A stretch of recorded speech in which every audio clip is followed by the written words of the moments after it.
I think men have some unique challenges because we've been told to suck it up, and that seems to be a commonality where men didn't have the opportunity to share emotions, and so if you can't share emotions, you certainly don't want to share your weaknesses.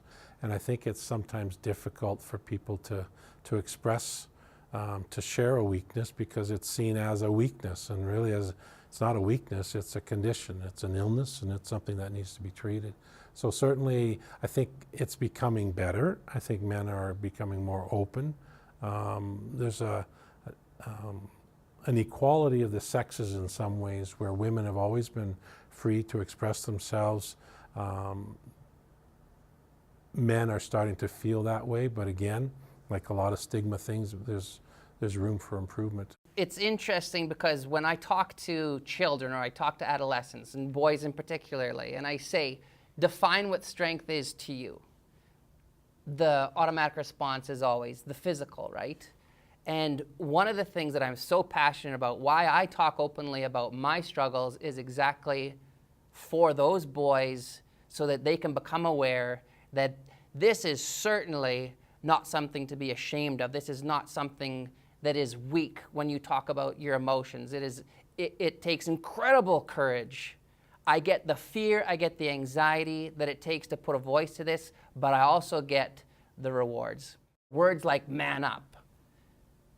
Those are words that people have to really think about before they spit them out. You know, there's that line, taste your words before you spit them out. And I don't think that we always are aware of the effects from our words.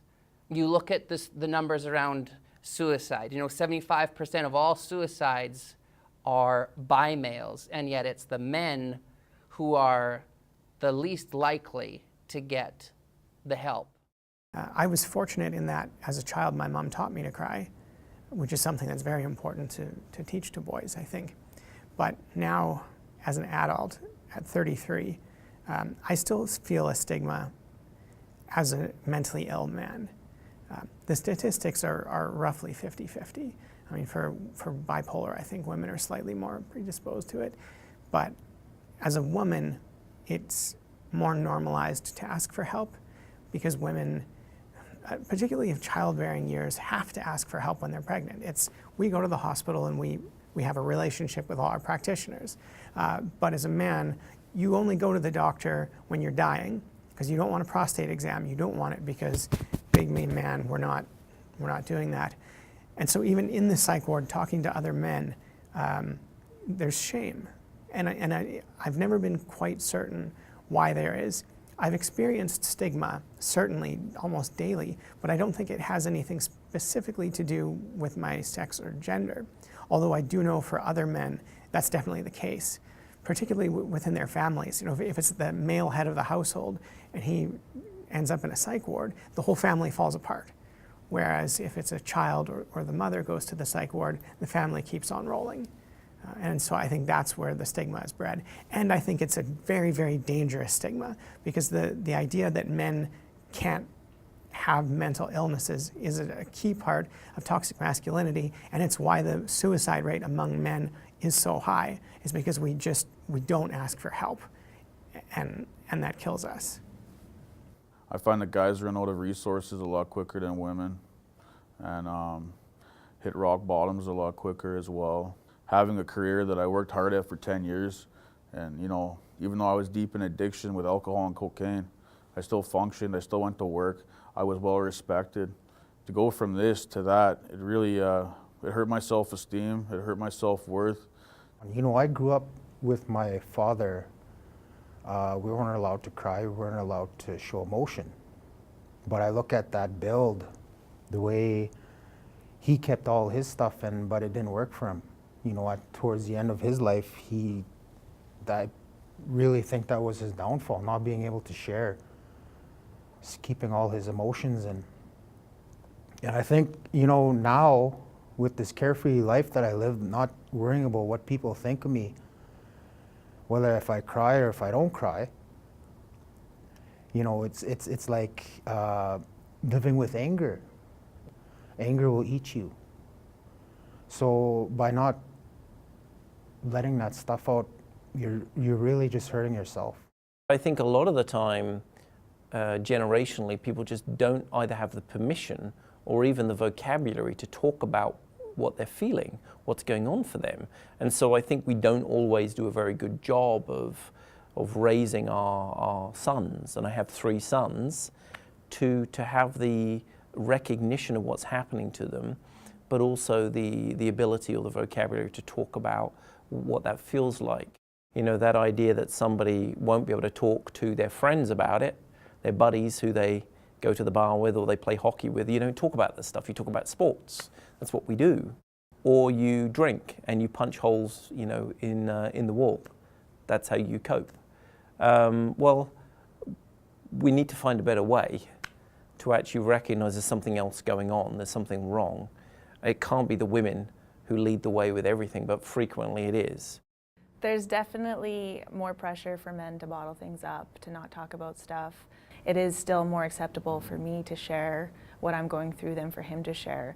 And I think that's one of the reasons that it's so important that men are starting to open up and to join the conversation, because I can share as much as I want and I'm going to have a certain impact and be able to reach a certain amount of people to let them know that it is okay to talk about things. But my husband, his testimony is going to be much more powerful than mine. I was never diagnosed until 2006. And I really crashed and burned then, and my wife actually made me go to the doctor. And that's when I actually got a diagnosis. So up until then, there was no way I was going to admit that I was depressed or I was not feeling well, because you know the worst kind of stigma? Self-stigma. I was not going to admit this because obviously how could I be weak? How could I be depressed? I was really raised in an old-fashioned family. I think it was generationally passed down that men were to be the provider. They were to be tough. They were not to show weakness. They were, you know, look after the family, bring home the bacon, so to speak. And for me, I never really opened up. I kind of jammed everything down, and the stuff that I jammed down so far, that layer got so hard, it was so compressed from all the other stuff sitting on top of it, that I just couldn't break through it. And when I finally broke through that layer, it was like an oil well. It was like everything just exploded out, and I cried for days. I cried the better part of 1 month. That's why it's important that you have role models who will come forward and say, this is me. And when a hockey player says it or a football player says it, it allows other people who maybe look up to those people as the macho, stereotypical man to be able to say, you know what, I have it too. And if they can say it, if they can tell their stories, I can tell my story as well.